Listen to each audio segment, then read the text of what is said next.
오늘은 갈라디아서 2장 11절에서 21절 말씀을 가지고 복음과 하나 된 삶이라는 제목으로 함께 말씀을 나누도록 하겠습니다. 이 갈라디아서는 이 바울이 저술을 하였는데요. 굉장히 자신을 변호하는 글을 썼습니다. 왜냐하면 이 갈라디아 교회에 이 유대로부터 거짓 교사들이 이렇게 흘러 들어오게 되고 이들이 다른 복음을 전하기 시작을 했습니다. 이로 인해서 이 갈라디아 교회는 사도 바울의 사도권까지도 의심을 하게 된 것이죠.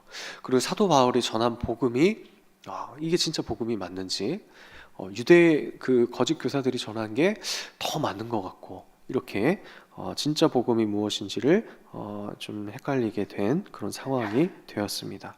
그래서 바울은 자신을 변호하면서 진정한 복음이 무엇인지에 대해서 편지를 썼는데 이것이 갈라디아서입니다.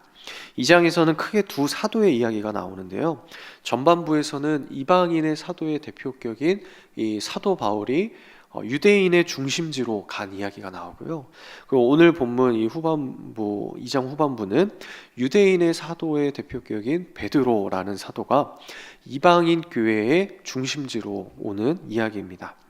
이 본문의 배경이 되는 장소는 안디옥 교회입니다. 안디옥 교회가 어떤 곳이냐면 이방인 땅에 최초로 세워진 이방인 교회입니다. 세상 사람들이 저 사람들은 진짜 그리스도인 같다, 그리스도인이라고 처음 부른 교회가 이 안디옥 교회입니다. 안디옥의 성령의 역사가 일어나니까 예루살렘에서 이 바나바라는 사람을 파송을 해서 목회를 하게 하는데요. 이후에 교인들이 많아지고 사역이 많아지고 또 여러 목회자들이 함께 사역을 하게 되었습니다. 그 과정 가운데 이 바나바를 통해서 예수님을 믿고 회심한 이 사도 바울도 안디옥 교회에서 함께 사역을 하게 되었습니다. 그러던 어느 날, 이 이유는 알 수 없지만 베드로가 이 안디옥 교회에 방문을 하게 되었습니다. 이 베드로가 누구냐면 이 예수님의 수제자고요. 또 뭐 우리는 어부라고 이렇게 잘 알고 있는데 당시에 예루살렘 교회의 이 사도들, 그 지도자들 가운데 최고 지도자입니다. 베드로는 안디옥 교회에 와서 바나바와 바울과 교제도 하고 또 안디옥 교회에 있는 이 이방인 그리스도인들과 함께 식사 교제를 하였습니다. 어느 날 이 평소와 다름없이 베드로가 이 이방인 교인들과 식사를 하고 있는데요. 밖에 누가 와서 이렇게 이야기를 하는 거예요. 똑똑똑 문을 두드리더니 저 손님이 오셨는데요. 그 예루살렘에서 야고보 사도가 보내신 사람들이 왔습니다. 이렇게 이야기를 하는 거예요. 근데 이 이야기를 듣자마자 이 베드로가 갑자기 자기가 먹고 있던 떡을 내려놓고 불이 나게 도망을 치는 거예요.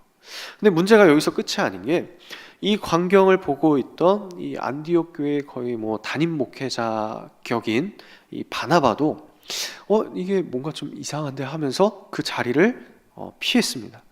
그리고 그 자리에 함께 있던 유대인들도 베드로도 가고 바나바도 가니까 우리도 여기 있으면 안 되겠구나 하면서 자리를 피하게 된 것이죠. 이 사건을 사도 바울이 보고는 베드로를 책망하는 것입니다. 11절에 보니까요, 게바가 안디옥에 이르렀을 때에 책망받을 일이 있기로 내가 그를 대면하여 책망하였노라. 바울이 베드로를 어떻게 책망합니까? 대면하여 책망하였대요. 그러니까 얼굴과 얼굴을 맞대고 책망한 거예요. 베드로가 없는 자리에서 그 사도 잘못됐어요 막 이렇게 얘기한 게 아니라 베드로 앞에서 아예 대놓고 지적을 하는 거예요. 여기서 책망받을 일이라는 단어는 저주받을 만하다라는 뜻의 단어입니다. 그러니까 지금 바울은 베드로의 행동에 대해서 당신은 저주받을 만합니다라고 굉장히 심한 어조로 이야기하고 있는 것이죠. 이 갈라디아서를 1장부터 쭉 살펴보면 저주받을지어다라고 말하는 대상이 있어요. 그게 누구냐면 다른 복음을 전하는 사람들입니다. 그러니까 지금 사도 바울이 베드로에게 다른 복음을 전하는 자들과 같이 저주가 있을지어다 하면서 이렇게 책망을 하고 있는 것이죠. 더구나 14절에 보시면 그러므로 나는 그들이 복음의 진리를 따라 바르게 행하지 아니함을 보고 모든 자 앞에서 게바에게 이르되. 자, 누구 앞에서 책망을 했냐면 모든 자 앞에서 책망을 했대요. 그러니까 갈라디아 교회 이 안디옥 교회 사람들 이 앞에서 공개적으로 이 사도 베드로의 얼굴과 얼굴을 맞대고 이렇게 저주를 퍼부은 거예요. 이게 우리가 생각을 할 때 사도 바울 정도 되니까 이 정도 할 수 있다라고 생각을 하는데, 이 당시에는 상상도 할 수 없었던 일입니다. 왜냐하면 베드로가 어떤 사도입니까? 이 서열도 첫 번째 예수님의 수제자고 당시에 가장 높이 있는 그런 사도입니다. 근데 사도 바울은 어떻습니까? 자기 스스로 만삭 중에 나은 자 같다고 이야기를 하는데, 가장 마지막에 예수님을 만나서 세워진 사도가 이 사도 바울입니다. 그러니까 쉽게 말해서 이 회사에 한 말단 직원이 들어온 거예요. 그런데 이 직원이 갑자기 이렇게 과장님한테 딱 오더니, 아니 과장님, 이렇게 딱 한 대 치고 어떻게 이 일을 이렇게 처리하실 수 있습니까? 이거 하나 똑바로 처리 못하면서 어떻게 과장이라고 하실 수 있습니까? 막 이렇게 얘기를 하는 거예요. 이게 말도 안 되는 일이죠. 더구나 이 사도 바울이 베드로의 이런 개인적인 잘못을 편지로 쓰고 있잖아요. 갈라디아 교인들에게 이렇게 공개적으로 알리고, 또 뭐 그때뿐만 아니라 지금 21세기에 살고 있는 우리도 이 말씀을 통해서 우리에게까지 베드로가 이렇게 잘못했다는 것을 알게 되도록 이 사도 바울은 열심히 공개적으로 쓰고 있는 것이죠. 참 이 모습을 보면 대단한 것 같아요. 그런데 한 가지 의문이 드는 것이 있어요. 베드로가 이처럼 갑자기 자리를 떴다는 것 자체가 조금 이해가 되지 않습니다. 이 설교를 준비하면서 좀 이런저런 책들을 살펴보다가 어떤 사람들이 이렇게 이야기하는 게 있더라고요. 역시 베드로는 예수님을 3번이나 부인했잖아요. 그러니까 이 사도가 되어서 열심히 복음 전하는 척 하더니 역시 배신해 본 사람이 배신을 한다고, 그 본성을 역시 버리지 못했구나, 이렇게 이야기하는 사람들이 있더라고요. 그런데 베드로가 살아온 모습을 보면 이렇게 단순하게 얘기할 만한 그런 모습이 아니더라고요. 구약에서는 정결법이라는 것이 있는데요, 죄 많은 인간은 정결하게 되지 않으면 하나님 앞에 나아갈 수가 없습니다. 그래서 정결법을 통해서 정결함을 얻고 하나님께 나아가야 합니다. 그런데 베드로가 어느 날 이 하나님께 환상을 받은 거예요. 근데 이 환상이 어떤 것이었냐면, 부정한 짐승들이 우글거리는 보자기를 보여주시면서 하나님이 베드로야, 이것 좀 잡아먹어라 하는 거예요. 그러면 구약을 외우고 지키고 있는, 또 정결법을 알고 있는 이 하나님의 백성인 유대인으로서 베드로가 어떻게 대답을 했겠습니까? 아니 하나님, 저게 저렇게 부정한데 제가 어떻게 먹을 수 있습니까? 할 수 없습니다, 이렇게 얘기하는 거예요. 이건 당연한 거였어요. 그런데 하나님은 내가 깨끗하게 한 것을 내가 속되다 하지 말라라고 말씀하십니다. 그리고 환상에서 깨었는데 밖에 누가 찾아온 거예요. 똑똑똑 두드리더니 이방인 백부장 고넬료라는 사람이 베드로를 찾는데요. 베드로가 생각하기에 이게 뭔가 하나님이 나에게 환상도 주시고 이게 뭔가 하나님의 뜻이 있구나라고 생각을 하면서 아무것도 모른 채 이 고넬료의 집으로 갑니다. 그리고 그 집에 가보니까 성령님께서 이방인 가정에 역사하시는 것을 보게 된 거예요. 그 후에 베드로가 어떻게 했겠습니까? 이방인들과 아무런 꺼리낌 없이 식탁 교제를 했죠. 이 이방인들은, 유대인들이 생각하는 이방인은 전혀 상종할 수 없는 거예요. 부정한 사람으로 여겨졌어요. 식탁 교제 한다는 것 자체만 해도 엄청난 의미가 있습니다. 왜냐하면 이 유대인들에게 식탁 교제는 같이 식사하는 사람을 나와 같은 공동체, 그 나와 같은 가족으로 인정하는 공적인 표현이에요. 우리가 잘 아는 시편 23편에 보면 이 원수의 목전에서 우리에게 뭘 베풀어 주시죠? 상을 베풀어 주시잖아요. 그러면 이 상이 대상, 금상, 은상, 뭐 금메달, 은메달, 동메달, 이 상이 아니라 밥상을 이야기하는 거예요. 유대인들에게 원수의 목전에서 하나님이 상을 베풀어 주신다? 이 뜻은 무엇이냐면 전능하신 하나님께서 우리와 같이 상을 마주하고 하시는 분이시다. 그러니까 원수들에게 얘기하는 거죠. 너희들 까부지 마. 나는 하나님하고 같이 밥 먹는 사이야. 하나님이 나를 가족으로 대해주셔. 이렇게 얘기하는 거예요. 그만큼 식사 교제가 유대적인 의미가 있습니다. 또 사도행전 15장에 보면 예루살렘 공의회라는 최초의 신학회의가 열리는데요, 이 회의 때 논의되었던 그 안건이 무엇이냐면 이방인들에게 구원이 있는가 하는 문제입니다. 거기서 베드로가 갑자기 손을 번쩍 들더니 고넬료의 집에 임한 성령의 역사를 증언해요. 그리고 이 증언을 통해서 이 예루살렘 공회에서는 그래, 이방인에게도 구원이 임하고 이방인에게도 성령이 임한다는 것을 공적으로 결정하게 됩니다.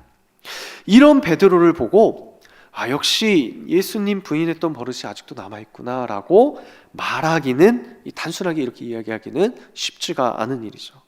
그러면 왜 바울이 베드로를 책망하고 있을까요? 아니, 이렇게 복음에 하나 된 삶을 살고 있었던 베드로가 왜 갑자기 한순간 그 자리를 떠나버리는 이런 일들을 하고 있을까요? 이 12절에 보니까 이렇게 나옵니다. 야고보에게서 온 어떤 이들이 이르기 전에 게바가 이방인과 함께 먹다가 그들이 오매 그가 할례자들을 어떻게 했다고요? 두려워하여 떠나 물러가매. 지금 바울이 베드로를 책망한 이유는 무엇입니까? 이 베드로가 할례자들을 두려워하였어요. 이유는 간단합니다. 베드로는 사람을 두려워한 거예요. 이방인들과 함께한 그 식탁 교제 자리를 그래서 떠난 거였습니다. 이게 식탁 교제 자리에서 그 할례자들이 왔을 때 만약에 이 모습을 보고 서로 분란을 일으키지 않기 위해서 교회의 화평을 위해서 잠시 물러난 것인지, 아니면 정말 예전에 부인했던 그 나쁜 버릇이 나온 것인지, 성경에서는 정확하게 언급하고 있지 않으니까 알 수는 없지만, 지금 바울이 대선배이자 그 앞서서 행하는 대사도인 베드로를 거의 저주하듯이 이렇게 책망하고 있는 그 이유가 무엇이냐면, 베드로가 할례자들을 두려워하여 그 자리에서 떠났다는 사실입니다. 이것이 무엇을 의미하겠습니까? 베드로는 자신이 가지고 있던 복음과 하나 된 삶을 살지 못한 것이죠.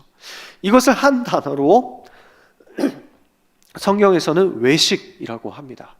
위선이라고도 하죠. 베드로는 이방인들과 식사를 함께 하는 것, 주 안에서 이방인들을 한 가족으로 받아들이는 것이 하나님의 뜻이고 복음이라는 것을 알고 있었어요. 하나님의 역사하심을 경험했습니다. 그리고 공개적으로 다른 사람들 앞에서 이것을 증언했습니다. 그런데 지금 본문이 말하고 있는 이 안디옥 교회에서의 식탁 교제의 그 한순간 할례자들에 대한 두려움이 그 마음속에 임했고, 그로 인해서 자신이 믿고 행하고 선포하던 복음의 내용대로 한순간 살지 못하는 위선을 저지르게 된 것입니다. 교회에서 가장 중요한 덕목 중에 하나는 화평이라는 것입니다. 어떤 이유든 공동체 안에서 화평을 깨는 것은 이게 좋지 않은 일인 것 같아요. 어떤 기관에서 야유회를 나간다 하면 동백섬으로 가든지, 아니면 태종대로 가든지, 아니면 저희 기장으로 가든지, 이렇게 장소를 정하는데 이것이 가장 중요한 결정적인 것은 아니죠. 이 본질이 아닌 비본질적인 것은 공동체 안에서 서로 좀 이게 상의도 하고 논의도 하고 적당한 선을 정해서 많은 사람들이 모두가 만족할 만한 이런 것들을 좀 서로 배려하며 정해가면 됩니다. 그런데 복음의 본질과 관련된 것은 달라요. 복음의 본질은 화평이라는 의미 안에서 타협돼서는 안 됩니다. 비본질적인 결정은 화평의 1순위가 될 수 있습니다. 그런데 복음의 본질과 관련된 것은 이것이 설사 화평을 깬다 할지라도 우리가 반드시 지켜내야 하는 것입니다. 지금 바울은 복음을 사수하는 마음으로 베드로를 책망하고 있는 거예요. 참 아이러니하죠. 복음을 전하는 사도를 복음을 사수하는 마음으로 책망하고 있는 거예요. 아주 단호하게 대선배인 베드로를 책망합니다. 베드로가 한 일이 복음과 하나 된 삶이 아니었다라고 선언하는 거예요. 복음은 우리를 하나 되게 하는 일을 만드는데, 지금 베드로가 한 일은 이 안디옥 교회를 갈라놓을 영향력을 발휘하고 있다라고 이야기하는 것이죠. 13절에 보니까 남은 유대인들도 그와 같이 외식함으로, 베드로가 외식하니까 다른 유대인들도 그 영향을 받아서 위선을 저지릅니다. 또 바나바도 그들의 외식에 유혹되었느니라. 심지어 안디옥 교회의 담임 목회자 격인 바나바도 유혹이 되고요. 이 사울이 바울 되어서 교회에 정착하게 만든 사람이 바나바인데 그런 위대한 사람도 유혹이 된다고요. 아니 어떻게 이런 일이 벌어질 수 있을까요? 그만큼 베드로의 행동에 파급 효과가 컸습니다. 또 14절에 보니까 그러므로 나는 그들이 복음의 진리를 따라 바르게 행하지 아니함을 보고 모든 자 앞에서 게바에게 이르되 내가 유대인으로서 이방인을 따르고 유대인답게 살지 아니하면서 어찌하여 억지로 이방인을 유대인답게 살게 하려느냐 하였노라. 지금 바울이 베드로에게 이게 무엇을 이야기하는 거냐면 베드로가 이방인과 그 식사의 자리를 떠난 것은 마치 이방인들에게 너희도 유대인처럼 되지 않으면 같이 먹을 수 없다라고 이야기한 거라고 이렇게 선언하는 거죠.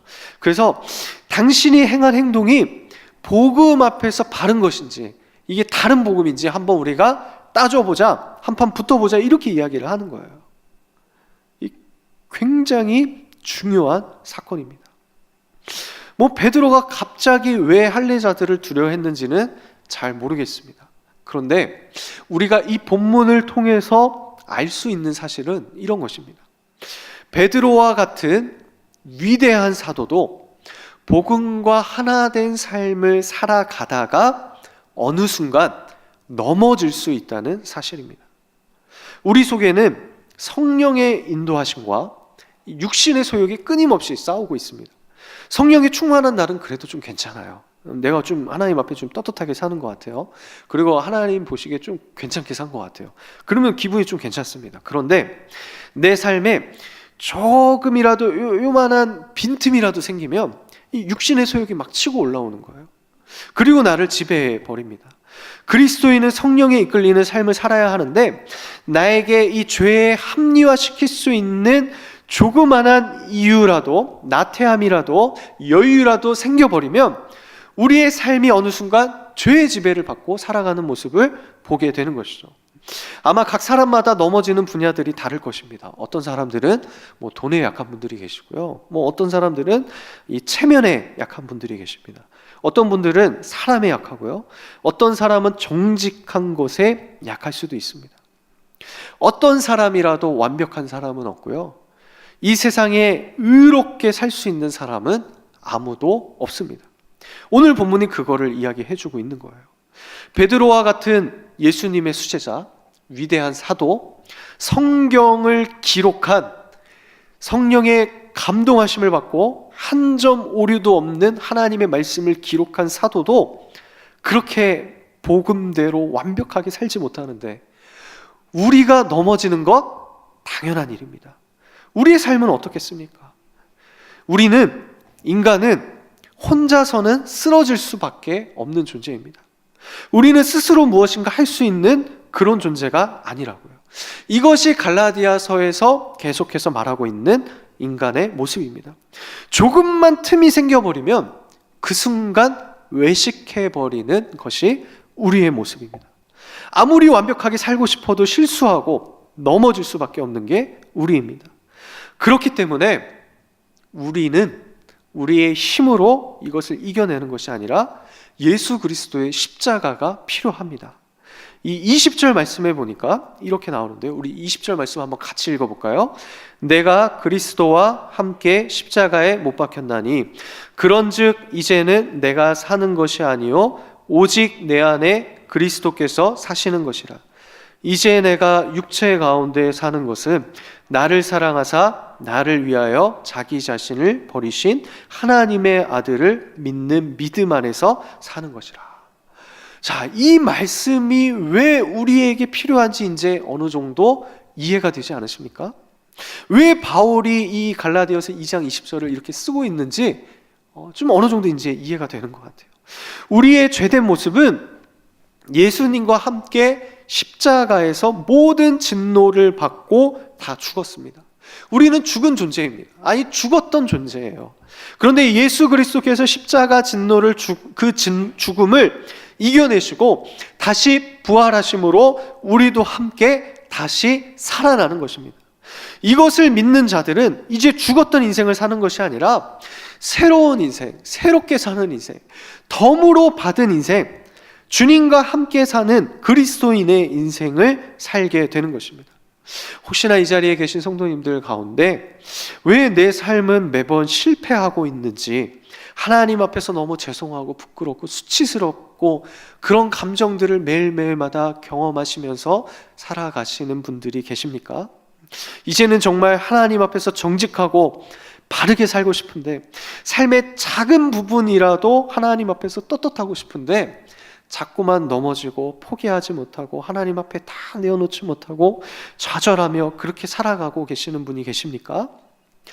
아무리 해도 우리 힘으로 되지 않습니다. 우리가 안 되니까 하나님께서는 자신의 아들을 이 땅에 보내셨어요.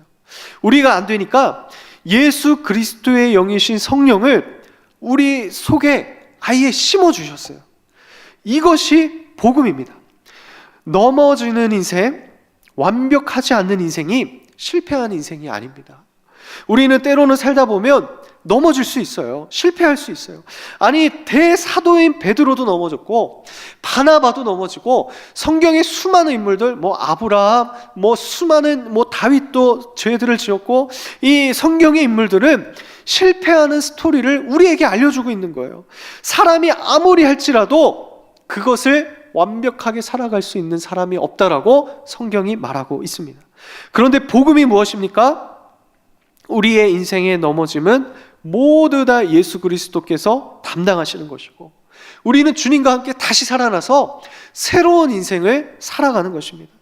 그래서 내 인생이 넘어진다는 것이 실패한 것이 아니라, 내가 넘어졌을 때 나를 다시 살리시는, 나와 함께 다시 일으키시는 그 예수 그리스도를 깨닫지 못하고 인식하지 못하고 살아가는 것이, 그것이 실패한 인생인 것입니다.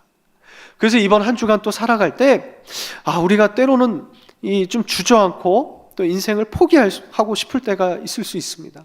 그런데 그때 우리는 저 십자가에서 나의 모든 것이 예수 그리스도와 함께 죽었고, 이제는 다시 살아나서 내 인생 가운데 예수 그리스도와 함께 하시면 내가 넘어지는 것이 넘어진 것이 아니고 다시 하나님과 걸어갈 수 있고 전진해 갈 수 있는 이러한 은혜가 우리에게 날마다 넘쳤으면 좋겠습니다. 그리고 베드로는 이 사건이 있은 뒤에, 좀 시간이 지난 뒤에 바울에 대해서 이렇게 이야기를 합니다. 베드로후서 3장 15절에 보면요, 또 우리 주의 오래 참으심이 구원이 될 줄로 여기라. 우리가 사랑하는 형제 바울도 그 받은 지혜대로 너희에게 이같이 썼고. 자, 베드로가 바울에게 무엇이라고 이야기합니까? 우리가 사랑하는 형제 바울. 아니, 자신을 공개적으로 책망했던, 막 저주했던 이 바울에게 베드로가 무엇이라고 이야기하냐면 사랑하는 형제래요. 이 참 베드로도 대단하죠. 베드로가 이런 사람이었어요.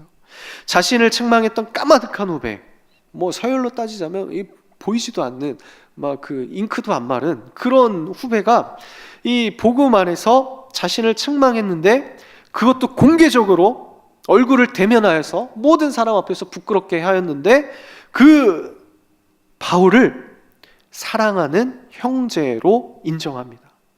베드로가 성격도 급하고 자존심도 엄청 셌을 거예요. 자신의 치부를 드러냈던 이 바울을 그럼에도 불구하고 복음 안에서 한 형제로 인정합니다. 이것이 복음의 능력이에요. 아주 복음의 능력이 지극히 일부입니다. 원수 같은 자가 한 형제가 되는 것, 이것이 복음의 능력입니다. 성경에 나타나는 초대교회의 수많은 사람들의 모습을 보면 이것이 아주 잘 나타납니다. 사도 바울 자체가 이 복음의 능력의 수혜자예요. 사도 바울은 원래 이 유대교를 신봉하면서 그리스도인들을 잡아 죽이던 자였잖아요. 그런데 스데반 집사와 수많은 초대교인들이 이 죽임을 당하고 핍박을 당하고 뿔뿔이 흩어졌는데, 그럼에도 불구하고 사도 바울이 예수님을 만나고 이방인을 위한 사도로 세워지니까 그리스도인들이 어떻게 이 바울을 대접합니까? 자신의 친구를 죽인, 자신의 삶의 터전을 다 빼앗아버린 이 사도 바울을 한 형제로 받아들여요. 자신의 집으로 초청해서 대접을 합니다. 그리고 어렵고 힘들 때 그 필요한 것을 공급해 주는 거예요. 그렇게 복음이라는 것은 원수를 하나로 묶고요. 하나님의 복음은 하나님의 계획대로 수많은 지역에 퍼져 나가게 되는 것입니다. 사랑하는 성도 여러분, 예수 그리스도를 영접하면 우리는 하나님의 자녀, 그리스도를 따라가는 그리스도인이 됩니다. 그리스도인이 되었다고 해서 우리 인생이 완벽해지는 게 아니에요. 우리는 때론 넘어질 수 있습니다. 실패할 수도 있습니다. 뭐 나쁜 생각할 수도 있습니다. 또 그것을 행동으로 할 수도 있습니다. 이것이 내 자신에게만 관대해지라는 것이 아니라 나뿐만 아니라 내 주위에 있는 다른 그리스도인들 또한 그들을 바라보는 시각에도 적용이 되는 것이죠. 저 사람이 신앙이 있다고 해서 무조건 정직하다고 생각하면 안 돼요. 그리스도인이라 할지라도 때로는 실망스러운 일을 할 때가 있습니다. 성경대로 안 살아가는 그리스도인들도 있을 수 있어요. 왜 그렇습니까? 우리가 아직 완전하지 않기 때문이죠. 우리는 아직 주님의 능력이 필요한 자들이기 때문입니다. 그렇기 때문에 나도 그렇고 우리도 그렇고 저 사람들에게도 예수 그리스도의 복음의 능력이 필요한 것입니다. 나의 연약함, 다른 이들의 부족함, 이 모든 것을 다 사해지고 용서받고 배려하고 하나 될 수 있는 십자가의 능력이 우리에게 필요합니다. 그리고 이 복음의 능력이 우리를 사로잡아 갈 때 우리는 복음과 하나 된 삶을 살아갈 수 있는 것이죠. 바라기는 이번 한 주간 동안 우리는 아무것도 할 수 없고 완벽할 수 없는 존재임을 인정하고 인식하시고 우리를 살리시고 이끄시는 이 하나님의 능력을 경험하시면서 복음과 하나 된 삶을 살아갈 수 있는 우리 모든 성도님들이 되시기를 예수님의 이름으로 축복합니다.